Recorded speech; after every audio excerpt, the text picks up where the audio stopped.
Hi everyone, क्या हाल चाल है आप सबका। आई होप आप सब बहुत बढ़िया होंगे। मैं बता दूं, मैं भी बहुत अच्छा हूँ। फंक्शनल ई बिजनेस का आज अपने लोग यूनिट नंबर 3 और यूनिट नंबर 4 एक ही वीडियो में कर लेने वाले हैं, ठीक है। तो दोस्तों आइए अपने लोग यूनिट नंबर 3 और यूनिट नंबर 4 का वन शॉट करने वाले हैं फंक्शनल ई बिजनेस का। जरा आप लोग समझने की कोशिश कीजिएगा कि मैं क्या क्या बोलना चाह रहा हूँ। बस मेरे बातों को समझिएगा, बहुत इजी सा चैप्टर है। अगर मैं आपसे बात करूं दोस्तों, तो अगर आप लोगों को फंक्शनल ई बिजनेस का एग्जाम देना है तो यूनिट नंबर 1 कर लेना, यूनिट 3 कर लेना, 4 कर लेना, 5 कर लेना और 6 कर लेना। 2 करने की कोई जरूरत नहीं है, ठीक है। यूनिट नंबर 2 आप अगर नहीं भी करोगे तो भी चलेगा दोस्तों, या कोई एक यूनिट नहीं भी करोगे तो भी चलेगा। 6 में से कोई 5 यूनिट अगर आप कर लेते हो तो आपका काम बन जाता है, बहुत अच्छे से आप लिख सकते हो दोस्तों। बहुत इजी सा चैप्टर है, कुछ भी चैप्टर नहीं है। अगर आप ई कॉमर्स पढ़े हो तो ये चैप्टर बहुत ज्यादा इजी लगेगा दोस्तों। यूनिट नंबर 3 का नाम है e commerce and online service industry. तो ईसीबीसी जो आप लोगों को पढ़ा है वही सेम सेम चीज है दोस्तों। आइए सबसे पहले 2 मार्क्स के क्वेश्चंस पे आगे बढ़ते हैं। सबसे पहला 2 मार्क्स का क्वेश्चन है, what is online financial services. Online financial services मतलब आजकल अपने लोग ऑनलाइन बैंकिंग करते हैं, ऑनलाइन इन्वेस्टमेंट करते हैं, ऑनलाइन इंश्योरेंस सर्विस लेते हैं या ऑनलाइन पेमेंट जो करते हैं। तो जितने भी फाइनेंशियल एक्टिविटीज अपने लोग ऑनलाइन कर रहे हैं उसको अपने लोग क्या बोलते हैं, ऑनलाइन फाइनेंशियल सर्विसेज। इंटरनेट के थ्रू चाहे तो आप बैंकिंग करो, इन्वेस्टमेंट करो, इंश्योरेंस करो या पेमेंट सर्विसेज करो, इंटरनेट के थ्रू या तो आप बैंकिंग कर रहे हो, इन्वेस्टमेंट कर रहे हो, इंश्योरेंस कर रहे हो या पेमेंट सर्विसेज कर रहे हो, उसको अपने लोग बोलते हैं दोस्तों online financial services. Online financial services refers to providing banking, investment, insurance and payment services through the internet. It means क्या हो गया कि आप अपना मनी को आप डिजिटली इन्वेस्ट कर रहे हो। आप ऑनलाइन बैंकिंग करते हो, ऑनलाइन इन्वेस्टमेंट करते हो, ऑनलाइन इंश्योरेंस करवाते हो, ऑनलाइन अगर पेमेंट करते हो यूपीआई के थ्रू, तो इसको अपने लोग बोलते हैं दोस्तों ऑनलाइन फाइनेंशियल सर्विसेज। अब दोस्तों बात करते हैं ऑनलाइन करियर सर्विसेज। ये क्या होता है online career services. Online career services means offering job related support through websites और ऐप। आजकल देखोगे जैसे नौकरी.com हो गया, आजकल देखोगे जैसे लिंक्डइन हो गया है। ऑनलाइन जॉब पोर्टल्स आपके पास अवेलेबल है, घर में बैठे बैठे अप्लाई करो जॉब के लिए, नौकरी के लिए घर में बैठे बैठे अप्लाई करो, घर में बैठे बैठे ही आजकल इंटरव्यू वगैरह सब कुछ हो जाता है। It includes job listing, resume building, career guidance and interview preparation है। तो आजकल तो ऑनलाइन इंटरव्यू भी होने लगा है नॉर्मली। तो ऑनलाइन करियर सर्विसेज का मतलब कि किसी को अगर आपको जॉब ऑफर करना है तो वो वेबसाइट्स एंड एप्स के थ्रू भी हो सकती है, जैसे कि नौकरी.com। एग्जाम्पल एग्जाम्पल आपको लिख देता हूं, जैसे नौकरी.com, जैसे लिंक्डइन। लिंक्डइन में अपना प्रोफाइल बनाओगे तो आपको नौकरी के लिए अप्रोचेस आएंगे। दोस्तों तीसरा वाला दिया हुआ है, कि तीसरा दिया हुआ है define fintech inclusion. Fintech inclusion मतलब क्या होता है। Fintech inclusion means using financial technology to provide affordable and easy to use financial services to people who are undeserved and unbanked.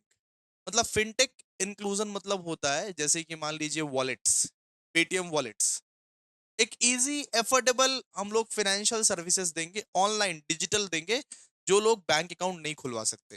जैसे कि पहले के जमाने में ना ये होता था कि पहले के जमाने में आप देखोगे कि पेटीएम का ना वॉलेट आता था, पेटीएम का वॉलेट। जो लोग बच्चे लोग रहते थे वो लोग बोलते थे कि हमारा तो बैंक अकाउंट खुल नहीं सकता, एक काम करो पेटीएम अकाउंट खुल लो और पेटीएम अकाउंट में वॉलेट में सेव करो। आज भी होता है, अमेजन का वॉलेट आता है नॉर्मली, उसको बोलता है फिनटेक इंक्लूजन, ठीक है। और डिफाइन फाइनेंशियल इंक्लूजन क्या होता है।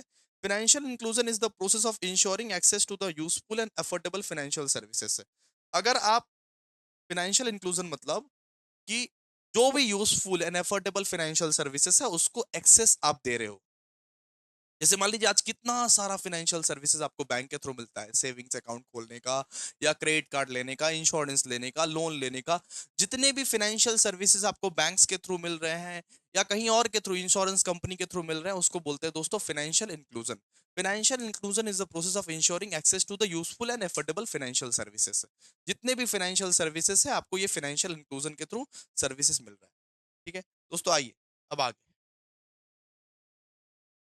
अब बात करते हैं भाई कि application of e commerce in online financial services and travel services. अपने को बोला है कि ई कॉमर्स का क्या एप्लीकेशन है ऑनलाइन फाइनेंशियल सर्विसेज में, ऑनलाइन फाइनेंशियल सर्विसेज में ई कॉमर्स का क्या क्या रोल्स है।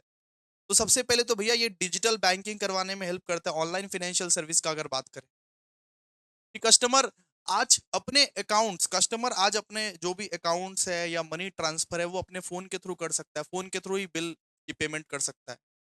ऑनलाइन फाइनेंशियल सर्विसेज का ये फायदा है कि आप ऑनलाइन इंश्योरेंस भी करवा सकते हो। ऑनलाइन आप इन्वेस्ट भी कर सकते हो, इन्वेस्टमेंट प्लेटफॉर्म्स भी है भाई। आप चाहो तो ऑनलाइन ट्रेडिंग कर सकते हो, म्यूचुअल फंड में पैसा लगा सकते हो, कुछ भी कर सकते हो, ऑनलाइन इन्वेस्टमेंट भी कर सकते हो। अरे यहाँ तक कि आप ऑनलाइन लोन के लिए भी अप्लाई कर सकते हो, home loan, personal loan, business loan, आप ऑनलाइन लोन के लिए भी अप्लाई कर सकते हो भाई। ठीक है, क्लियर है। और ये पेमेंट पेमेंट गेटवे मतलब आप ऑनलाइन पेमेंट भी आजकल करते हो, यूपीआई, नेट बैंकिंग। तो ऑनलाइन फाइनेंशियल सर्विसेज के बहुत सारे फायदे हैं, बहुत सारे यूज है। जैसे कि डिजिटल बैंकिंग कर सकते हो, online insurance, investment platforms, loan applications, payment gateway और फाइनेंशियल पोर्टल्स है। आप चाहो तो स्टॉक का प्राइस देख सकते हो कि शेयर प्राइस कितना हुआ, शेयर में पैसा ऐसा लगा सकते हो। ठीक है, अच्छा,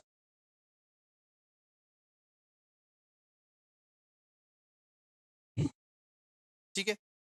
और अभी अपने लोग बात करेंगे कि ट्रैवल सर्विसेज का क्या क्या एप्लीकेशंस है भैया, ट्रैवल सर्विसेज का क्या क्या एप्लीकेशंस है। देखिए, अगर आप ऑनलाइन ऑनलाइन ट्रैवल सर्विसेज लेते हो ना, तो अच्छी बात है, आप ऑनलाइन बुकिंग करते हो मेक माई ट्रिप से। मेक माई ट्रिप है ना, मेक माई ट्रिप एप्लीकेशन है, ऑनलाइन बुकिंग करते हो उसका।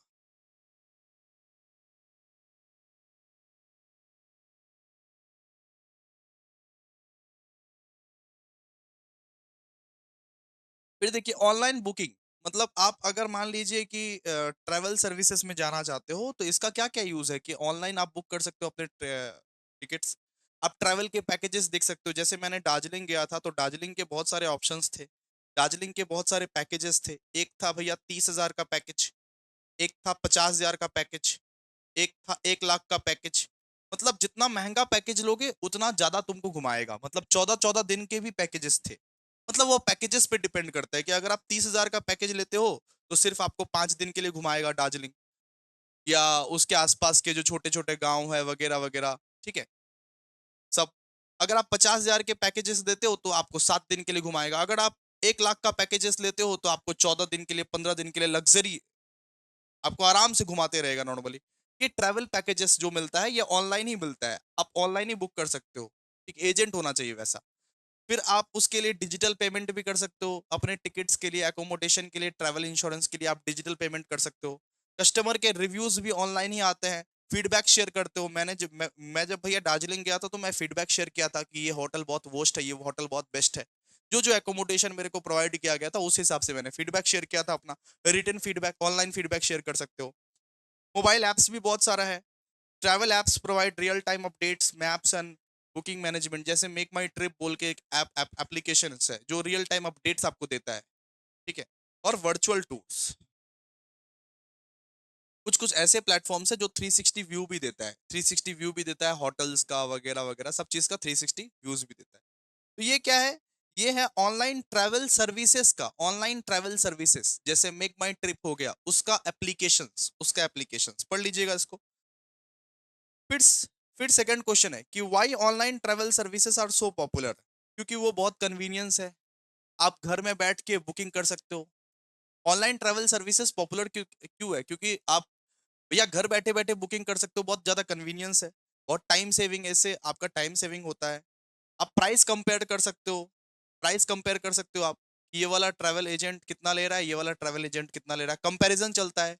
वाइड चॉइसेस, बहुत सारे आपके पास चॉइसेस रहते हैं, बहुत सारे एयरलाइंस, बहुत सारे होटल्स, बहुत सारे ट्रैवल पैकेजेस के आपके पास चॉइसेस होते हैं, जो पसंद आए। सिक्योर पेमेंट्स, आपका जो पेमेंट भी है वो यूपीआई के थ्रू होगा या ऑनलाइन के थ्रू होगा, तो सिक्योर पेमेंट्स है, कस्टमर अपना रिव्यू दे सकता है। मोबाइल एक्सेस, तो ये क्या है, ये ऑनलाइन ट्रैवल सर्विसेज इसलिए इतना ज्यादा पॉपुलर है क्योंकि ये कन्वीनियंस है, टाइम सेविंग है, प्राइस को कंपेयर कर सकते हो, wide choices, secure payments, easy easy है सब कुछ, पढ़ लीजिए। फिर बोला गया है कि scope and application of online travel services, इसका क्या एप्लीकेशन, इसका क्या स्कोप है। तो सबसे पहले ऑनलाइन ऑनलाइन ट्रैवल सर्विसेज जो है ये ग्लोबल है। ग्लोबल, आप कहीं पे भी जाना चाहते हो, आप कोई सा भी दुनिया में जाना चाहते हो, नॉर्मली ये अप्लाई करेगा, कोई दिक्कत नहीं है। एंड 24/7 अवेलेबिलिटी है। आप रात को 2 बजे बैठ के टिकट बुक करोगे ऑनलाइन में, मेक माई ट्रिप में अवेलेबल रहेगा रात को 2 बजे भी। वाइड रेंज ऑफ सर्विसेज, बहुत सारा सर्विसेज, आप ट्रेन, बस, होटल, हॉलीडे पैकेजेस, फ्लाइट्स, जितने भी सर्विसेज आप लेना चाहो भाई। कहीं घूमना है तुमको, आज घूमना आसान हो चुका है मोबाइल फोन के थ्रू। मेक माई ट्रिप खोलो और घूमो, कोई दिक्कत की बात नहीं है। यूजर यूजर कन्वीनियंस कि यूजर अपने हिसाब से अपने कन्वीनियंस के हिसाब से जिस दिन तुमको जाना है, जिस दिन तुमको छुट्टी है, उस दिन तुम बुकिंग करवा सकता है। कोई जबरदस्ती नहीं है, बहुत सारे ऑप्शंस है तुम्हारे पास। डिजिटल पेमेंट है, रियल टाइम अपडेट मिलता है। ठीक है, ये सब आपको पढ़ा दिया application of online travel services, कि आप फ्लाइट एंड होटल बुक कर सकते हो, टूर एंड पैकेज सिलेक्शंस वगैरह वगैरह। ठीक है, अब हम आपको बात करते हैं application of e commerce in online career services. ये जो ऑनलाइन करियर सर्विसेज है, इसके क्या क्या एप्लीकेशन है भाई? इसके क्या क्या एप्लीकेशन है? Application of e commerce in online career services. सबसे पहले तो भैया, ऑनलाइन करियर सर्विसेज का सबसे पहला फायदा ये होता है कि आप बहुत सारे वेबसाइट्स को एक्सेस कर सकते हो, जैसे कि नौकरी डॉट कॉम, लिंक्डइन, जो कि आपको अलाउ करता है कि भाई अपने लिए जॉब खोजो। बहुत सारे जॉब पोर्टल्स अवेलेबल है, जैसे कि नौकरी डॉट कॉम, लिंक्डइन, जो कि आपको बताता है कि आप अपना जॉब खोजो। Resume building tools, online platforms help user create professional resume and cover letters. तो ये जो ऑनलाइन प्लेटफॉर्म है, ये जैसे कि नौकरी डॉट कॉम, इस वजह से आप अपना रेज्यूमे बनाते हो, सीवी बनाते हो, नॉर्मली सीवी बनाते हो, अच्छे से बनाते हो। इसमें आपको करियर गाइडेंस भी मिलता है कि किस तरीके से आप लोगों को अपना करियर को बूस्ट करना है, क्या क्या स्किल्स होने चाहिए। बहुत सारे काउंसलिंग भी होते हैं नौकरी डॉट कॉम पे। ऑनलाइन कोर्सेज एंड सर्टिफिकेशंस भी होता है नौकरी डॉट कॉम या लिंक्डइन जैसे वेबसाइट्स में। देखिएगा, बहुत सारे ऑनलाइन कोर्सेज एंड सर्टिफिकेशंस का भी अपॉर्चुनिटी मिलता रहता है, जिससे आपका जो है एम्प्लॉयबिलिटी बढ़े, जिससे आपको सब कोई नौकरी में रखे। इंटरव्यू का प्रिपरेशन यहाँ पे कराया जाता है, इंटरव्यू का यहाँ पे टिप्स दिया जाता है नौकरी नौकरी डॉट कॉम। आप जाके देखो एक बार, इंटरव्यू कैसे देना है, क्या देना है, उसका सारा का सारा प्रिपरेशन। एम्प्लॉयर सर्विसेज, तो candidate can post job openings, skill candidate and conduct virtual interviews. Freelancing भी होता है, बहुत बहुत लोग फ्रीलांसिंग का काम खोजते हैं नौकरी डॉट कॉम में, फ्रीलांसिंग भी होता है। एंड ये एक वर्चुअल जॉब फेयर्स है, पढ़ लीजिएगा इसको, आराम से हो जाए। देखिए, ऑनलाइन एजुकेशन सर्विसेज का क्या एप्लीकेशन है। ऑनलाइन एजुकेशन सर्विसेज हम आपको कैसे पढ़ा रहे हैं, आज हम आपको ऑनलाइन पढ़ा रहे हैं, तो इसके क्या क्या एप्लीकेशन है वो हम आपको बता रहे हैं। सबसे पहले देखिए, की फीचर्स एंड एप्लीकेशन। सबसे पहले ई ई लर्निंग प्लेटफॉर्म्स। आपको जो हम ऑनलाइन पढ़ा रहे हैं, आप कैसे पढ़ पा रहे हो, हमारे एप्लीकेशन से या हमारे वेबसाइट से। तो ऑनलाइन एजुकेशन सर्विसेज का फायदा ये है कि आप अपने घर में बैठ के अपने लैपटॉप के थ्रू, अपने फोन के थ्रू पढ़ सकते हो। ई मतलब ई लर्निंग प्लेटफॉर्म के थ्रू, वेबसाइट्स के थ्रू, एप्लीकेशंस के थ्रू।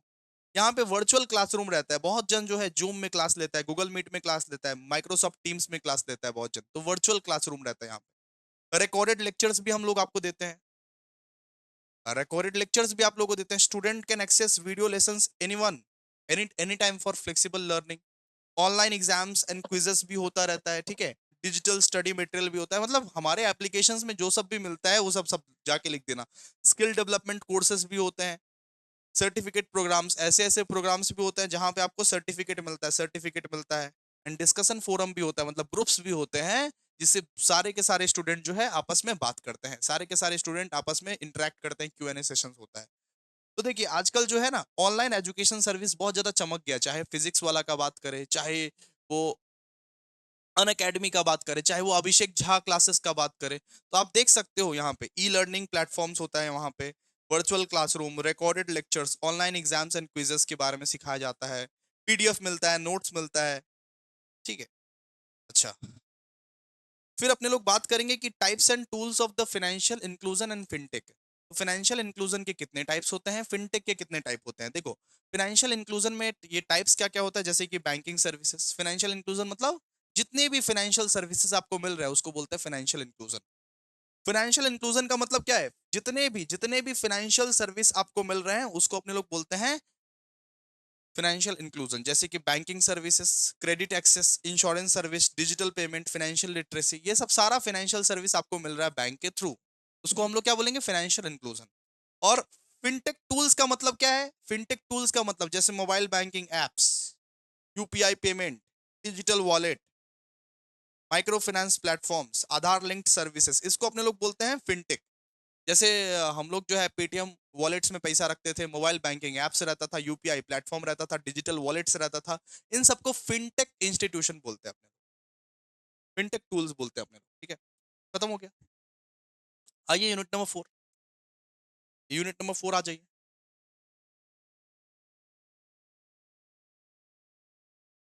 आइए, अब बात करते हैं अपने लोग यूनिट नंबर 4 का, इलेक्ट्रॉनिक पेमेंट सिस्टम। सबसे पहला दिया हुआ है यूपीआई। यूपीआई क्या होता है भाई? यूपीआई एक डिजिटल पेमेंट सिस्टम है जिससे हम डायरेक्टली एक बैंक को दूसरे बैंक में ये पैसे ट्रांसफर करते हैं। यूपीआई एक डिजिटल पेमेंट सिस्टम है जिससे हम एक बैंक से दूसरे बैंक में पैसे ट्रांसफर करते हैं। मान लीजिए मेरे को अपना पापा को पैसा ट्रांसफर करना हुआ तो मैं कैसे ट्रांसफर करूंगा? यूपीआई के थ्रू। एक बैंक से अपने पापा के बैंक में ट्रांसफर हो जाएगा। तो यूपीआई का फुल फॉर्म होता है unified payment interface, is a digital payment system in India that allows users to transfer money instantly between bank accounts using a mobile app। ठीक है, मतलब सीधी सी बात है कि अपने बैंक अकाउंट से किसी दूसरे के बैंक अकाउंट में अगर हम पैसा ट्रांसफर करें तो वो यूपीआई के थ्रू करेंगे दोस्तों। एग्जांपल लिख दीजिएगा, जैसे कि जीपे, फोन पे, लिख दीजिएगा ये सब। फिर बात करते हैं इलेक्ट्रॉनिक फंड क्या होता है। इलेक्ट्रॉनिक फंड मतलब होता है डिजिटल फंड, कि किसी को कैश देने से अच्छा हम क्या कर रहे हैं? इलेक्ट्रॉनिक फंड ट्रांसफर कर रहे हैं, किसी को डिजिटल फंड ट्रांसफर कर रहे हैं, मतलब ऑनलाइन पैसा भेज दे रहे हैं। उसको अपने लोग बोलते हैं इलेक्ट्रॉनिक फंड। जैसे मान लीजिए कि मेरे पास बहुत पैसा है लेकिन वो फिजिकली अवेलेबल नहीं है, फिजिकल कैश अवेलेबल नहीं है मेरे पास, इलेक्ट्रॉनिकली अवेलेबल है, मतलब डिजिटल कैश है मेरे पास। तो electronic fund refers to the money that is transferred और managed using digital system instead of physical cash और पेपर मेथड्स। मेरे पास पैसा बहुत ज्यादा है लेकिन बैंक में पैसा है, उसको क्या बोलेंगे? Digital cash. इलेक्ट्रॉनिक फंड उसको बोलेंगे अपने लोग। अच्छा, इलेक्ट्रॉनिक बैंकिंग किसको बोलते हैं? अगर आप बहुत ऑनलाइन करते हो, दिन रात सुबह शाम खाली ऑनलाइन करते हो, पान दुकान जाते हो ऑनलाइन करते हो, चाय दुकान जाते हो ऑनलाइन करते हो, सारी के सारी सर्विसेज आप ऑनलाइन ही लेते हो, बैंकिंग भी आप ऑनलाइन ही करते हो, उसको बोलते हैं electronic banking. So basically electronic banking is a, electronic banking का मतलब क्या हो गया? Online banking. अगर आप ऑनलाइन बैंकिंग करते हो उसको अपने लोग इलेक्ट्रॉनिक बैंकिंग बोलते हैं। Electronic banking means using the internet और mobile apps to access banking services like checking balance, transferring money and paying bills. फिर बात करते हैं डिजिटल वॉलेट क्या होता है। तो डिजिटल वॉलेट एक ऐसा सॉफ्टवेयर होता है जो इलेक्ट्रॉनिकली आपके पेमेंट को स्टोर करता है, आपके मनी को स्टोर करता है, जैसे कि पेटीएम वॉलेट, जैसे कि अमेजन अमेजन पे का जो वॉलेट है। ए सॉफ्टवेयर और app that stores money electronically and used for the online payment, उसको अपने लोग क्या बोलते हैं? डिजिटल वॉलेट है। अब डिजिटल कैश क्या होता है? डिजिटल कैश का मतलब जो बैंक में पैसा पड़ा हुआ है आपका, जो फिजिकली पैसा नहीं पड़ा हुआ है, जो बैंक में पैसा पड़ा हुआ है आपका, उसको बोलते हैं digitally cash. Money stored in digital form that is used for the transactions without physical money. मतलब आप अभी गूगल गूगल पे में जितना भी ट्रांजेक्शन्स कर सकते हो उसको बोलते हैं दोस्तों डिजिटल कैश। मतलब तुम हमसे पैसा मांगोगे, हम तुमको नोट नहीं देंगे, हम फीस अपना ऑनलाइन वसूल करेंगे, हम देंगे भी ऑनलाइन, हम लेंगे भी ऑनलाइन, उसको बोलते हैं डिजिटल कैश। और आप अपने डिजिटल वॉलेट में जितना ये कैश रखते हो उसको बोलते हैं डिजिटल वॉलेट है। फिर बात करते हैं what is NFC enabled payment. NFC enabled payment क्या होता है, जरा सुनिए ध्यान से। एनएफसी इनेबल्ड पेमेंट, तो बहुत बार ऐसा होता है कि आपके पास एक कार्ड होता है, वो कार्ड को बस आप टैप करते हो और पेमेंट हो जाता है। अब बहुत सारे शॉपिंग मॉल में जाइएगा, नॉर्मली बहुत सारे शॉपिंग मॉल में जाइएगा, एक मशीन होता है उनके पास, आपके पास कार्ड होता है, वो कार्ड निकालते हो, वो कार्ड को बस टैप करते हो, टैप टैप, बस ऐसे टिपते हो कार्ड और आपका पेमेंट जो है वो हो जाता है। तो एनएफसी का मतलब क्या होता है? एनएफसी का मतलब होता है near field communication. Near field communication enabled payment allow users to make contactless payment by tapping their phone और कार्ड नियर पेमेंट गेटर। सीधी सी बात है, मान लीजिए ये मशीन है, अपने कार्ड को ऐसे ये टैप कर दिया और पेमेंट हो गया, ऐसे वैसे होता है, उसको बोलते हैं एनएफसी इनेबल्ड पेमेंट। और इलेक्ट्रॉनिक फंड ट्रांसफर क्या होता है? अगर आप एनईएफटी, आरटीजीएस या आईएमपीएस के थ्रू फंड ट्रांसफर करते हो उसको बोलते हैं दोस्तों electronic fund transfer. Electronic fund transfer is the process of moving money from one bank account to another. ठीक है, अगर आप इंटरनेट के थ्रू, अगर आप इलेक्ट्रॉनिकली फंड ट्रांसफर कर रहे हो, इसको बोलते हैं दोस्तों एनईएफटी,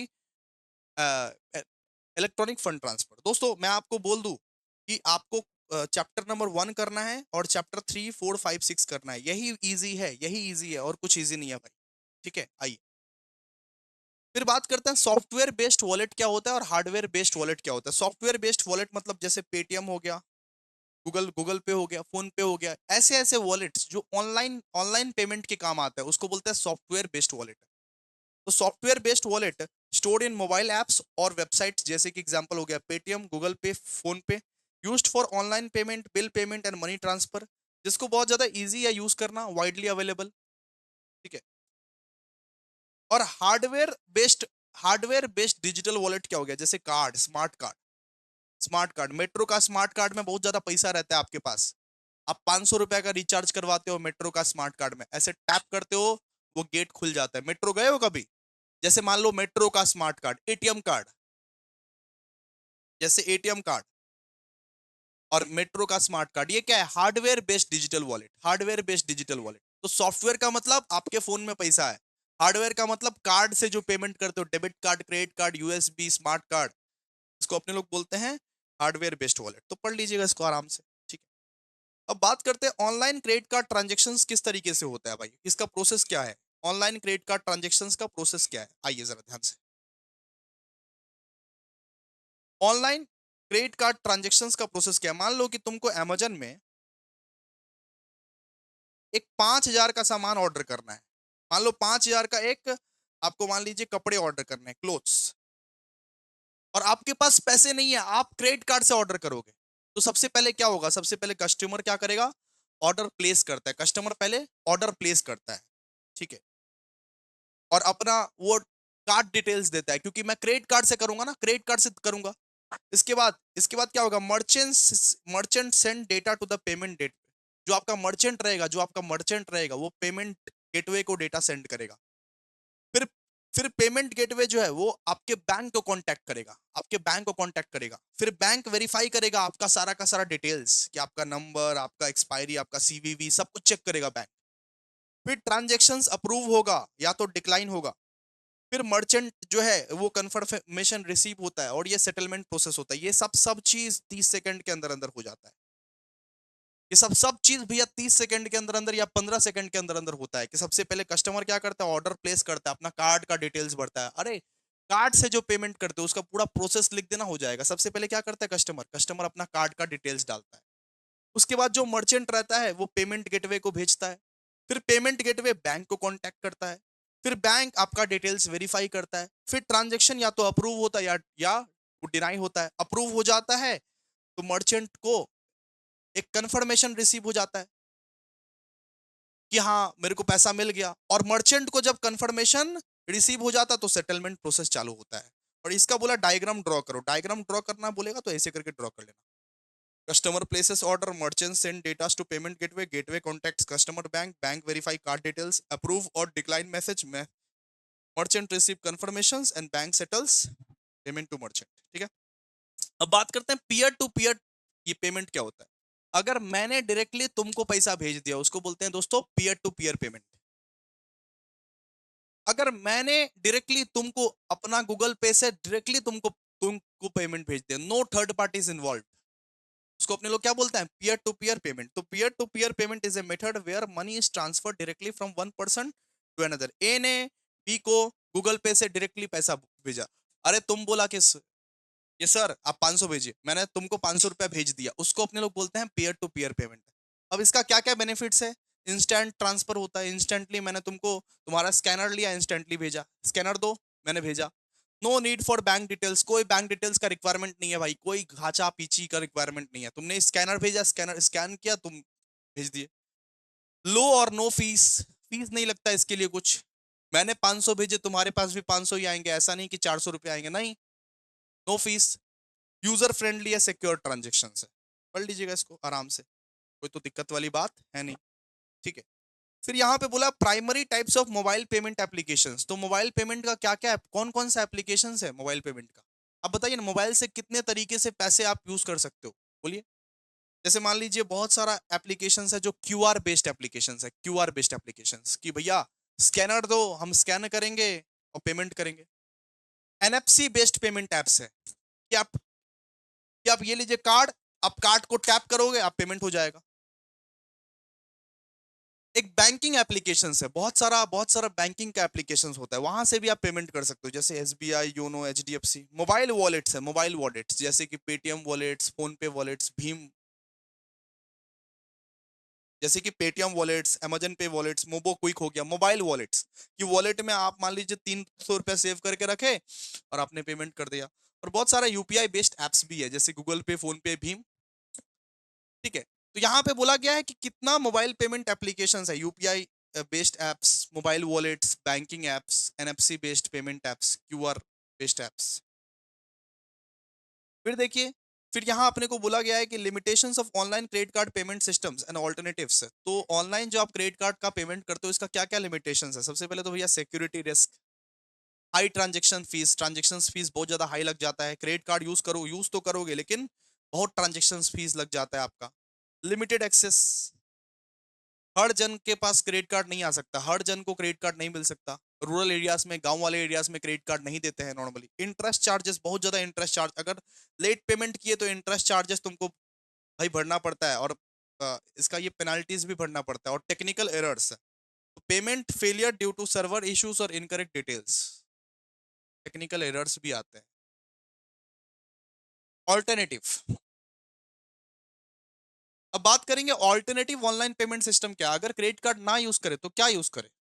अगर क्रेडिट कार्ड हमको यूज करने का मन नहीं है, फालतू या बकवास है क्रेडिट कार्ड, तो क्या यूज करें? यूपीआई यूज कर सकते हो, मोबाइल वॉलेट्स यूज कर सकते हो, नेट बैंकिंग यूज कर सकते हो, आरटीजीएस, एनईएफटी, या तो आप डेबिट कार्ड के पेमेंट यूज कर सकते हो, IMPS, NEFT, RTGS, NFC payments use कर सकते हो। बहुत सारे ऑप्शंस है, क्रेडिट कार्ड यूज नहीं करोगे तो बहुत सारे ऑप्शंस है। फिर यहाँ पे बोला गया है कि एनईएफटी, आरटीजीएस और आईएमपीएस का आप लोग प्लीज शॉर्ट नोट्स बताइए। एनईएफटी जो है वो ट्रांसफर करता है मनी, ऑफलाइन ट्रांसफर। अगर मान लीजिए आपको एक बैंक से दूसरे बैंक में मनी को ट्रांसफर करना है, तो एनईएफटी जो है वो बैचेस में ट्रांसफर करता है। क्या? NEFT used for transferring money between banks in batches and work during ये बैंकिंग आवर्स। ये सेटलमेंट इज नॉट इंस्टेंट, ठीक है। आरटीजीएस क्या है? आरटीजीएस मतलब हो गया real time gross settlement, real time gross settlement. मतलब आरटीजीएस के थ्रू ट्रांसफर आप इंस्टेंटली कर सकते हो, इंडिविजुअली भी कर सकते हो। सारे के सारे लार्ज ट्रांजेक्शन्स आप इंस्टेंटली सेटल कर सकते हो, लेकिन आरटीजीएस में मिनिमम अमाउंट 2 लाख का है।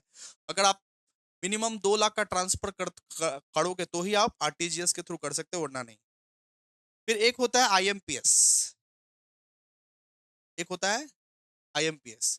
आईएमपीएस जो है allows instant money transfer 24/7, mobile और इंटरनेट बैंकिंग। आप अपने मोबाइल से इंटरनेट बैंकिंग से आईएमपीएस भी कर सकते हो चाहो तो। ये फंड ट्रांसफर के लिए है, फंड ट्रांसफर के लिए आप एनईएफटी यूज कर सकते हो, आरटीजीएस, आईएमपीएस लिख देना इसके बारे में, आएगा तो कोई दिक्कत की बात इसमें भाई। यूनिट 5 भी करवा देते हैं, हाँ यूनिट 5 यूनिट 6 सब करवा देते हैं इसी में, सब करवा देंगे, सब करवा के चैन हो जाएंगे हम। आइए भाई, अब अपने लोग यूनिट नंबर 5 करते हैं। यूनिट नंबर 5 क्या है? Mobile commerce.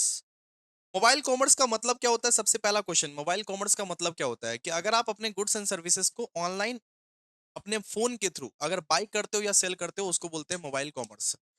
अगर आप अपने गुड्स एंड सर्विसेज को अपने फोन के थ्रू बाई करते हो या सेल करते हो, उसको अपने लोग क्या बोलते हैं? Mobile commerce. Mobile commerce means buying and selling of goods and services using mobile phones और tablets through apps and websites. अगर आप अपने गुड्स एंड सर्विसेज को एप्लीकेशंस, वेबसाइट्स या मोबाइल के थ्रू बाई करते हो, सेल करते हो, उसको बोलते हैं दोस्तों मोबाइल कॉमर्स। अब स्पेक्ट्रम क्या होता है? स्पेक्ट्रम, स्पेक्ट्रम एक ऐसी रेडियो फ्रीक्वेंसीज है जो वायरलेस कम्युनिकेशंस के लिए रेंज होता है, एक रेंज होता है नॉर्मली, एक रेंज के थ्रू वो कनेक्टेड रहते हैं। जैसे कि आप देखिएगा कि आपका जो ब्लूटूथ का एयरफोन है नॉर्मली वायरलेस है ना, तो spectrum refers to the range of radio frequency. Spectrum वो रेडियो फ्रीक्वेंसीज को बोलते हैं फॉर वायरलेस कम्युनिकेशन। जैसे कि मान लीजिए आप ब्लूटूथ कनेक्ट किए किसी के साथ, नॉर्मली शेयर कर रहे हैं फाइल्स, किसी के साथ फाइल शेयर कर रहे हैं, ब्लूटूथ कनेक्ट किए, ब्लूटूथ डिवाइसेस कनेक्ट करते हो, वाईफाई, ब्रॉडकास्टिंग। तो स्पेक्ट्रम वो रेंज ऑफ रेडियो फ्रीक्वेंसी है जो वायरलेस कम्युनिकेशंस कराने में मदद करती है, जिससे आपको कोई वायर्ड कनेक्शंस की जरूरत नहीं है। आजकल तो सब कुछ वायरलेस हो गया, सब कुछ ब्लूटूथ हो गया है नॉर्मली ना, ब्लूटूथ स्पीकर, ब्लूटूथ ईयरफोन। तो वो रेडियो फ्रीक्वेंसीज को अपने लोग क्या बोलते हैं? स्पेक्ट्रम। तो spectrum refers to the range of radio frequency used for wireless communications like mobile networks, Wi-Fi and broadcasting। ठीक है। वैप क्या होता है? वैप होता है वायरलेस एप्लीकेशंस प्रोटोकॉल। ये एक ऐसा टेक्नोलॉजी है that allows mobile devices to access internet devices. वैप के थ्रू आप इंटरनेट को एक्सेस कर पाते हो, वैप के थ्रू। वैप वायरलेस एप्लीकेशंस प्रोटोकॉल, इसके थ्रू आप इंटरनेट को एक्सेस कर पाते हो, इंटरनेट को एक्सेस कर पाते हो। Web is the technology that allows mobile devices to access internet service like websites and emails. फिर दोस्तों, ये वायरलेस डेटाग्राम प्रोटोकॉल क्या होता है? वायरलेस डेटाग्राम प्रोटोकॉल देखिए, wireless datagram protocol wireless networks पर डेटा पैकेट्स को ट्रांसफर करता है। आप तो जानते ही हो, जैसे कि आप लोगों को तो सेम टू में पढ़ाए थे कि डेटा जो है वो एक साथ नहीं जाता है, वो अपने आप को टुकड़ों टुकड़ों में बांट के जाता है। मान लीजिए आपने किसी को डेटा सेंड किया, वो एक साथ नहीं जाता है, वो अपने पैकेट्स बना के जाता है, छोटे छोटे टुकड़ों में डेटा जाता है उसके पास। आपने अपनी गर्लफ्रेंड को मान लीजिए कि मैसेज दिया, भेजा, ठीक है, तो वो मैसेज एक साथ नहीं जाएगा होंग करके, वो अपने आप को पहले पैकेट्स में डिस्ट्रीब्यूट करेगा। फिर लास्ट में क्या होगा? फिर लास्ट में वही डेटा जो है वो आपस में ज्वाइंट हो जाएगा और वो चला जाएगा। तो उसी चीज को अपने लोग बोलते हैं वायरलेस डेटाग्राम प्रोटोकॉल। तो WDP are used to send data packets over. तो डब्ल्यूडीपी के मदद से वो डेटा पैकेट्स आप भेजते हो, जिससे सेंडर से रिसीवर तक वो मैसेज पहुंच पाए, जिससे सेंडर से रिसीवर तक वो मैसेज पहुंच पाए। एसएमएस का मतलब क्या होता है? Short message services. आप ये पहले पहले के ज़माने में जब व्हाट्सअप नहीं रहता था तो शॉर्ट में जो मैसेज करते थे, गुड मॉर्निंग, हाय, गुड नाइट, इसके लिए आप जो टेक्स्ट मैसेज करते थे उसको बोलते थे एसएमएस। एमएमएस का मतलब क्या होता है? मल्टीमीडिया मैसेजेस सर्विसेज है। तो सबसे पहले तो एसएमएस आया, उसके बाद आया एमएमएस। एमएमएस मतलब वीडियो कॉल करो, वीडियो दिखाओ। MMS is a messaging services that allows users to send messages, images, audio, video, text. उसको अपने लोग बोलते हैं एमएमएस। जीपीएस, जीपीएस क्या होता है? जीपीएस के थ्रू आप लोकेशंस फाइंड कर सकते हो। जीपीएस, जीपीएस के थ्रू क्या कर सकते हो? लोकेशन फाइंड कर सकते हो। तो GPS is a satellite based system that help in finding the exact location of the device. तो जीपीएस के थ्रू आप गूगल मैप करते हो ना, गूगल मैप, आप कोई भी लोकेशंस फाइंड कर सकते हो, कोई भी लोकेशंस में जा सकते हो जीपीएस के थ्रू, ठीक है। जीआरपीएस, जीआरपीएस का मतलब क्या होता है? General packet radio services is the mobile data services that allows user to access the internet. तो जीआरपी के थ्रू, जीआरपीएस के थ्रू, जब ये जीआरपीएस आया, इसके थ्रू आप क्या कर सकते हो? इंटरनेट को एक्सेस कर सकते हो और 2G और 3G नेटवर्क्स में आप डेटा सेंड कर सकते हो। जब जीआरपीएस सबसे पहले पहले आया ना नॉर्मली, तो 2G डिवाइसेस और 3G डिवाइसेस में ना आप डेटा सेंड कर सकते थे। तो जीआरपीएस का मतलब क्या हो गया? General packet radio services. ये एक ऐसा मोबाइल डेटा सर्विसेज है जो यूजर्स को बोलता है कि भाई तू इंटरनेट एक्सेस कर और डेटा सेंड कर एक दूसरे को, ठीक है। 5 and 10 मार्क्स क्वेश्चन। आइए बात करते हैं कि टू मोबाइल कंप्यूटिंग सॉफ्टवेयर क्या क्या लिख सकते हो? बताओ। एंड्रॉइड ओएस एंड आईओएस, ठीक है। आपके पास या तो एंड्रॉइड है, एंड्रॉइड ऑपरेटिंग सिस्टम, या तो आपके पास आईओएस है। इसके इसके बीच का डिफरेंस पढ़ लीजिएगा, इजीली है, इजी है, हार्ड नहीं है। तो अगर आपको कोई भी पूछे कि टू मोबाइल कंप्यूटिंग सॉफ्टवेयर आजकल क्या चल रहा है, एंड्रॉइड चल रहा है या आईओएस चल रहा है? तो developed by Google for my mobile mobile services. Android को किसने डेवलप किया? गूगल ने डेवलप किया। ये बहुत सारे ऐप्स को, इंटरनेट एक्सेस, मल्टीमीडिया को सपोर्ट करता है। स्मार्टफोन, टैबलेट, स्मार्ट टीवी, हर जगह ये सपोर्ट होता है। And open source and customizable by manufacturers. और आईओएस किसके लिए है? आईफोन के लिए या आईपैड के लिए। बहुत ज्यादा स्ट्रॉन्ग सिक्योरिटी देता है, स्मूथ परफॉर्मेंस देता है, बहुत सारे सर्विसेज भी देता है, जैसे mobile apps, cloud services, voice assistance. सिर्फ और सिर्फ ये एप्पल डिवाइसेस में चलते हैं, ठीक है। अब बात करेंगे दोस्तों 5G। 5G का मतलब होता है fifth generation wireless network, fifth generation wireless communication. जब से 5G आया है तब से तो भैया पूरी दुनिया ही बदल गई है, पूरी दुनिया ही बदल गई है। फास्टर इंटरनेट स्पीड, लो डिले। भाई पहले एक एक मैसेजेस सेंड करने में एक एक मिनट, दो दो मिनट लग जाता था। व्हाट्सअप व्हाट्सअप में हाई किसी को भेजे हैं, वो हाई जा ही नहीं रहा है। व्हाट्सअप में हेलो किसी को भेजे हैं, वो हेलो जा ही नहीं रहा है। तो आजकल क्या हो गया? फास्टर इंटरनेट स्पीड, लो डिले, ये सब आ चुका है। तो fifth generation wireless communication. Features देखिए, फीचर्स सबसे पहला 5G का फीचर्स क्या? High speed, low latency. Low latency का मतलब अब कुछ आप भेजते हो ना, तुरंत चला जाता है, रियल टाइम में जाता है, जाने में लेट नहीं करता है। आप किसी को फोटो भेजे, तुरंत गया। Massive data connectivity, large number of devices को एक साथ आप कनेक्ट कर सकते हो। एक साथ एक ग्रुप में हजार हजार जन बात करते हैं 5G के दौरान। एक जूम मीटिंग में हजार हजार लोग बैठ सकते हैं, कोई दिक्कत नहीं है। इम्प्रूव्ड रिलायबिलिटी और एनर्जी एफिशिएंट। इसका एप्लीकेशंस कहाँ कहाँ है? इसका एप्लीकेशंस है भैया स्मार्ट सिटीज में, जैसे कोलकाता, मुंबई, दिल्ली, चेन्नई, अच्छा-अच्छा जगह जो है ना, वहीं पे 5G अवेलेबल है। 5G अभी भी हर जगह अवेलेबल नहीं है। हर जगह ठीक से नेटवर्क ही नहीं आता। 5G अवेलेबल कहाँ है? जो स्मार्ट सिटीज़ है। हेल्थ केयर सर्विसेज के लिए 5G बहुत ज़्यादा यूज़फुल है। हेल्थ केयर सर्विसेज के लिए 5G बहुत यूज़फुल है। एजुकेशन के लिए, अगर आप पढ़ना चाहते हो, बिना बफरिंग के पढ़ना चाहते हो, तो 5G बहुत ज़्यादा यूज़फुल है।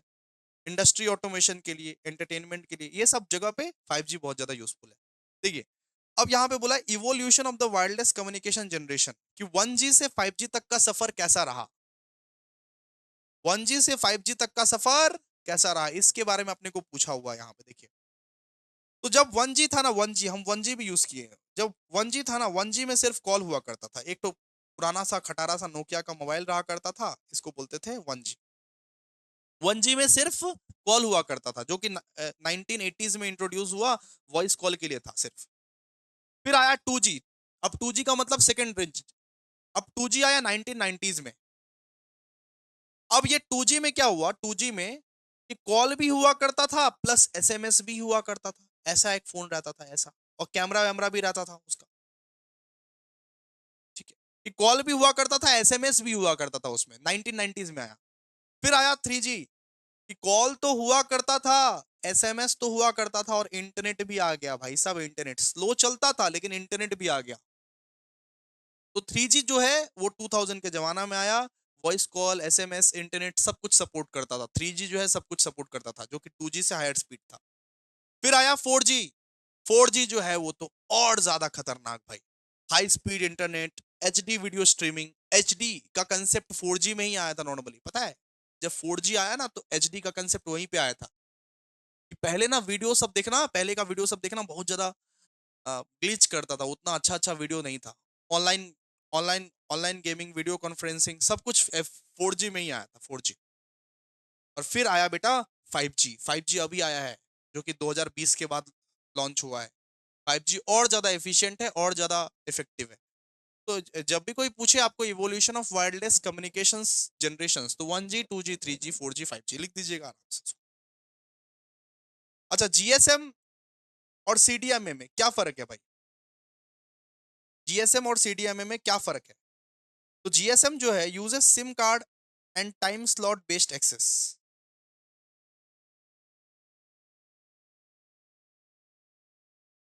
ठीक है, तो जीएसएम का जो था, जीएसएम का ना सिम मिला करता था पहले ना। सिम के दो टाइप्स थे, एक एक एक था जीएसएम, एक था सीडीएम। तो पहले ना सिम कार्ड के दो टाइप्स थे, एक था जीएसएम, एक सीडीएम। तो जीएसएम सिम जो रहता था ना, उसमें सिम कार्ड रहता था। सिम कार्ड वहां पे कंपलसरी रहता था। और सीडीएमए का जो सिम रहता था ना, उसमें सिम कार्ड नहीं लगता था, उसमें जस्ट एक कोड लगता था। और वो बिना सिम कार्ड के आप एक्सेस कर सकते हो। इसको बोलते हैं CDMA, code division mobile access. ठीक है, सीडीएमए एक ऐसा था जिसमें सिम कार्ड लगाने की जरूरत नहीं पड़ता था। और जीएसएम जब से आया है, सिम कार्ड आपको लगाने की जरूरत है। सिम कार्ड यहाँ पे रिक्वायर्ड था, यहाँ पे नॉट रिक्वायर्ड था। Easy to switch between phones using SIM. तो आप मान लीजिए एक फोन से दूसरा फोन में स्विच कर रहे हो, कोई दिक्कत नहीं है। सिम निकालो, दूसरा फोन में लगा दो। सिम निकालो, दूसरा फोन में लगा दो। लेकिन यहाँ पे फोन के साथ ही समेत वो सिम अटैच्ड हुआ करता था। फोन के साथ ही सिम अटैच्ड हुआ करता था। आप फोन नहीं चेंज कर सकते। फोन चेंज किए, सिम भी चेंज करना पड़ेगा आपको। ठीक है, यहाँ पे तो सिम हुआ नहीं करता था ना, यहाँ पे तो एक डिजिटल कोड रहता था। तो एक फोन गया, सिम भी गया आपका।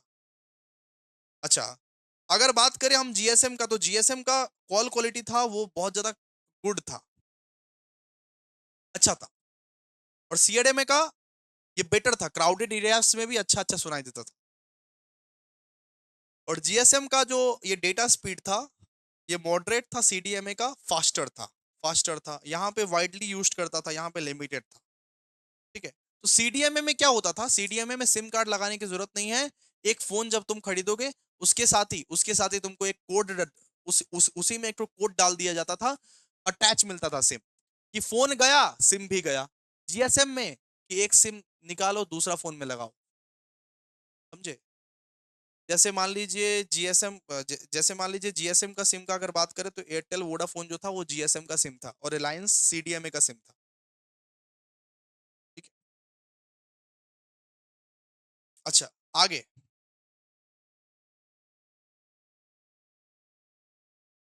आगे पढ़ेंगे कि जीआरपीएस क्या है। जीआरपीएस का मतलब है जनरल पैकेट रेडियो सर्विसेज। जब ये आया था ना, जीआरपीएस जब ये आया था ना, तो ये क्या प्रोवाइड करता था? ये इंटरनेट एक्सेस प्रोवाइड करता है। ये एक ऐसा मोबाइल नेटवर्क है जो कि इंटरनेट एक्सेस प्रोवाइड करता है, specially 2G, 3G, internet access provide करने के लिए ये आया था। तो GRPS is a mobile data services used in 2G and 3G networks. ये जीआरपीएस जो था, ये मोबाइल नेटवर्क सर्विसेज था जो कि 2G और 3G नेटवर्क्स के लिए यूज किया जाता था। It allows users to across the internet send emails and use mobile devices by transferring data in small packets. Clear है? जैसे एग्जांपल हो गया IP, PPP, TCP, UDP, X X.25 protocol. पढ़ लीजिएगा सब। इसको इसको आप छोड़ दीजिए।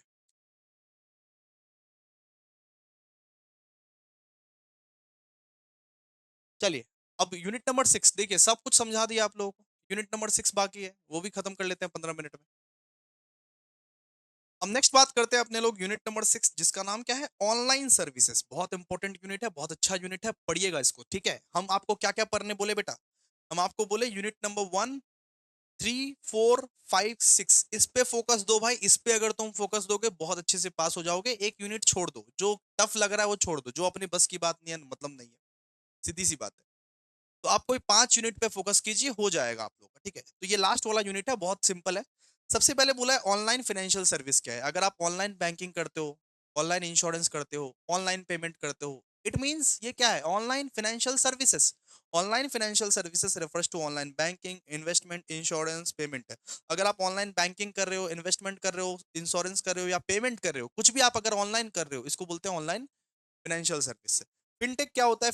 फिनटेक का मतलब financial technology, meaning means digital tools and software. मतलब फिनटेक का मतलब है कुछ ऐसे डिजिटल टूल्स या सॉफ्टवेयर जिसकी मदद से आप पेमेंट करते हो। फिनटेक का मतलब क्या है? फाइनेंशियल टेक्नोलॉजी, मतलब कुछ ऐसे डिजिटल टूल्स या सॉफ्टवेयर जिसके मदद से आप क्या करते हो? ऑनलाइन पेमेंट करते हो। फिर बोला online banking and online brokerage. आप थोड़ा सा बताओ डिफरेंस। तो ऑनलाइन ऑनलाइन बैंकिंग का मतलब क्या होता है कि अगर आपके पास एक फोन है और फोन से आप मान लीजिए मनी ट्रांसफर कर रहे हो, बिल पेमेंट कर रहे हो, ऑनलाइन बैंकिंग कर रहे हो इंटरनेट के थ्रू, ऑनलाइन बैंकिंग बोलते हैं। और ऑनलाइन ब्रोकरेज का मतलब क्या है? कि मान लीजिए कि स्टॉक अगर खरीद रहे हो ऑनलाइन, अगर आप स्टॉक मार्केट में पैसा लगा रहे हो, तो buying and selling stocks, mutual funds and other investments, इसको बोलते हैं ऑनलाइन ब्रोकरेज। तो वो लोग ब्रोकरेज चार्ज करते हैं। जैसे मान लीजिए ग्रो ऐप में हमने कुछ शेयर पे पैसा लगाया, उसके लिए वो लोग ऑनलाइन ब्रोकरेज चार्ज करेगा, तो उसको अपने लोग क्या बोलते हैं? Online brokerage. Online mortgage and loaning services क्या होता है? आजकल भैया लोन भी आप ना ऑनलाइन ले सकते हो। Home loan, personal loan, business loan के लिए भी आप ऑनलाइन अप्लाई कर सकते हो, उसको बोलते हैं ऑनलाइन मॉर्टगेज। ऑनलाइन मॉर्टगेज और loaning services allow users to apply home loans, personal loans and business loans through websites. आप चाहो तो वेबसाइट्स के थ्रू भी होम लोन्स के लिए अप्लाई कर सकते हो, पर्सनल लोन के लिए अप्लाई कर सकते हो, बिजनेस लोन के लिए अप्लाई कर सकते हो। ब्लॉकचेन, ब्लॉकचेन क्या है? ब्लॉकचेन एक ऐसा डिजिटल सिस्टम है जो कि सारे के सारे ट्रांजैक्शंस को रिकॉर्ड करता है सिक्योर्ड मैनर में। ब्लॉकचेन जो है वो एक ऐसा डिजिटल सिस्टम है कि सारे के सारे ट्रांजैक्शंस को एकदम सिक्योर्ड एंड सीक्वेंस मैनर में रिकॉर्ड करता है, जिसको आप कभी हटा नहीं सकते हो। हटाना बहुत ज्यादा मुश्किल है। जैसे क्रिप्टो करेंसीज में ये सब यूज किया जाता है, blockchain technique. Blockchain is a digital system that records transaction in a secure and unchangeable way. देखिए, ब्लॉकचेन एक ऐसा डिजिटल सिस्टम है जिसको आप रिकॉर्ड कर सकते हो ट्रांजैक्शंस के लिए, और जिसको हटा पाना, जिसको मिटा पाना बहुत मुश्किल है। इसको इसको मिटा नहीं पाएंगे हम, इन सब चीज को मिटा नहीं पाएंगे। ये ऐसा सिस्टम है, ये ऐसा सॉफ्टवेयर है, ठीक है? फिर देखिए, फिर बोला है short notes on online mortgage and loaning services. Online mortgage and loaning services का अपने लोग शॉर्ट नोट्स। देखिए, आजकल ना लोन ना आप ऑनलाइन अप्लाई कर सकते हो, घर में बैठे बैठे लोन्स जो है, लोन्स के लिए अप्लाई कर सकते हो, चाहे होम लोन हो, चाहे कुछ भी लोन हो। तो सबसे पहले तो भैया डिजिटल एप्लीकेशंस, आप घर में बैठे बैठे अपलोड कीजिए डॉक्यूमेंट्स, अप्लाई कीजिए लोन के लिए। क्विक अप्रूवल, फास्ट अप्रूवल मिलता है। लोन कंपैरिजन, आप कंपेयर कर सकते हो कि कौन सा बैंक जो है अच्छा लोन दे रहा है हमको, कौन सा बैंक कम इंटरेस्ट पे लोन दे रहा है, इंटरेस्ट रेट देख सकते हो। एसबीआई मान लो कि 7% पे दे रहा है, एचडीएफसी मान लो कि 10% पे लोन दे रहा है, तो आप कंपेयर कर सकते हो।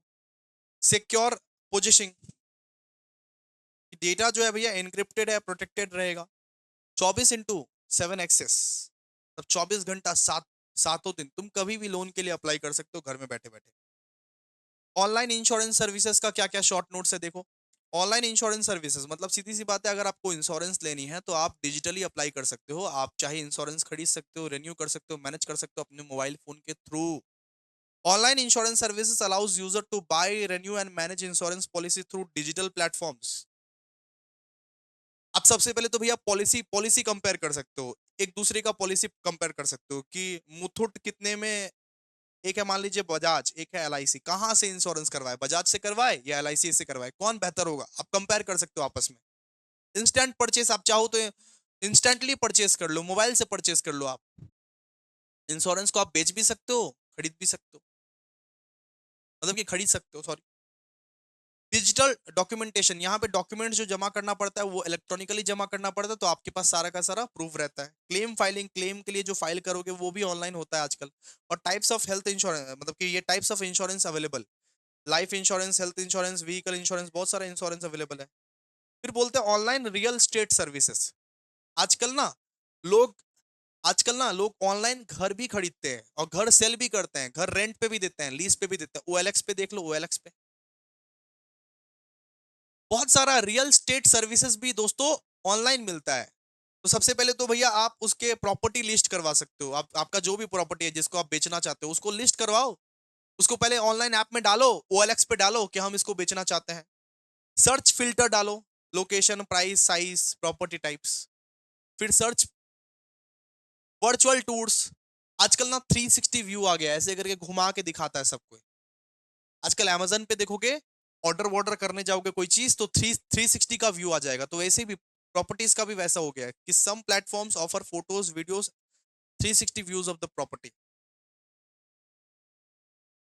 ऑनलाइन बुकिंग हो चुका है चालू। इंक्वायरी आजकल आप ऑनलाइन बुक कर सकते हो अपने घर में बैठे बैठे। आप यूएस में हो, आप कोलकाता का फ्लैट बुक कर ले रहे हो। लोन भी अवेलेबल मिल जाता है कुछ कुछ, जैसे कि 99 acres, housing dot com, snow brokers, ये सब एग्जांपल्स है आपके। ऑनलाइन ट्रैवल सर्विस आप लोग को बताए दिए, मेक माई ट्रिप। ऑनलाइन ट्रैवल सर्विस से क्या क्या कर सकते हो, टिकट बुकिंग कर सकते हो, होटल को रिजर्व कर सकते हो, हॉलीडे पैकेजेस के लिए जा सकते हो, travel insurance, consumer review, customer review, mobile apps जैसे मेक माई ट्रिप हो गया, यात्रा हो गया, यात्रा डॉट कॉम हो गया, क्लियर ट्रिप, आईआरसीटीसी। ठीक है। ऑनलाइन ट्रैवल इंडस्ट्री डायनेमिक्स, छोड़ दीजिए इसको, इसको पढ़ लीजिएगा, रीड आउट। कुछ कुछ चीज तो आप लोग भी रीड आउट कर लोगे ना, इजी इजी है भाई। और क्या है। फिर short notes on online job recruitment and career services. Online career services मतलब क्या, नौकरी dot com, LinkedIn dot com. तो सबसे पहला फीचर कि आप चाहो तो नौकरी के लिए घर से अप्लाई कर सकते हो, वेबसाइट्स के थ्रू, जॉब पोर्टल्स के थ्रू। रेज्यूमे भी अपने घर से आप बना सकते हो। नौकरी डॉट कॉम में ही आपको बहुत सारे टिप्स मिल जाएंगे, ट्रिक्स मिल जाएंगे कि आपको प्रोफेशनल रेज्यूमे किस तरीके से बनाने हैं। ऑनलाइन एप्लीकेशन आप चाहो तो ऑनलाइन अप्लाई कर सकते हो अपने वेबसाइट के थ्रू। फिर करियर करियर की guidance, career career guidance, skill development, employer को बहुत सारा सर्विस मिलता है। तो सीधी सी बात है, ऑनलाइन ट्रैवल सर्विसेज जो आपको पढ़ाए थे ना उसका लिख देना।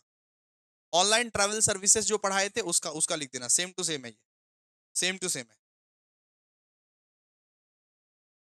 अच्छा बोला short notes on online job recruitment and career services industry trend, मतलब अब चेंज क्या आया है, मतलब ऑनलाइन जॉब रिक्रूटमेंट में चेंज क्या क्या आया है। सबसे पहले तो आजकल एआई बेस्ड रेज्यूमे स्क्रीनिंग होता है। आजकल एआई चेक कर रहा है रेज्यूम। सीवी जो बना के दे रहे हो ना आप, आजकल वो सबसे पहले एआई चेक कर रहा है। वर्चुअल इंटरव्यू होना शुरू हो गया, online, face to face online interview होना शुरू हो गया है जॉब के लिए। रिमोट जॉब लिस्टिंग, आजकल वर्क फ्रॉम होम भी चालू हो चुका है, वर्क फ्रॉम होम भी चालू हो चुका है, या हाइब्रिड कि 2 दिन ऑफिस आओ, बाकी दिन घर से काम करो। स्किल बेस्ड हायरिंग, आजकल लोग स्किल देख के हायर कर रहे हैं। फ्रीलांसिंग का काम भी मिलता है आपको। बहुत सारा प्लेटफॉर्म्स ऐसा, नौकरी डॉट कॉम, बहुत सारा प्लेटफॉर्म्स ऐसा है जहां पे फ्रीलांसिंग का काम भी मिलता है, छोटा मोटा काम भी मिलता है। ठीक है। Mobile recruitment apps, job seekers use mobile apps for applying, tracking and communicating with employers. फिर यहाँ पे देखिए application of blockchain in business. वो जो ब्लॉकचेन है, ब्लॉकचेन का मतलब जिस सिस्टम के थ्रू, जिस सॉफ्टवेयर के थ्रू आप ट्रांजेक्शन्स रिकॉर्ड कर सकते हो, सिक्योर्ड मैनर में रिकॉर्ड कर सकते हो। और वो ट्रांजेक्शन्स जो है, वो जो है वो ट्रांजेक्शन्स आप छेड़छाड़ नहीं कर सकते, हटा नहीं सकते। तो सप्लाई चेन मैनेजमेंट करने के लिए काम आता है financial transactions, smart contacts, digital identity verifications, voting system, health care records, intellectual, ये पढ़ लीजिएगा। तो देखिए हम लोग सारा का सारा खत्म कर लिए। इजी, आप लोग पढ़ लीजिए, एग्जाम जाके दे जाइए, कुछ भी नहीं है भाई। 25 पेज का संजीवनी बूटी पढ़ो और एग्जाम जाके दो। सीधी सी बात है, बहुत इजी है, कुछ भी नहीं है। एक बार आपको रीड आउट मारना है, एक दो बार तीन बार आप रीड आउट मार लो, एग्जाम आप लोग दो। Thank you so much, best of luck, thank you, thank you, thank you so much.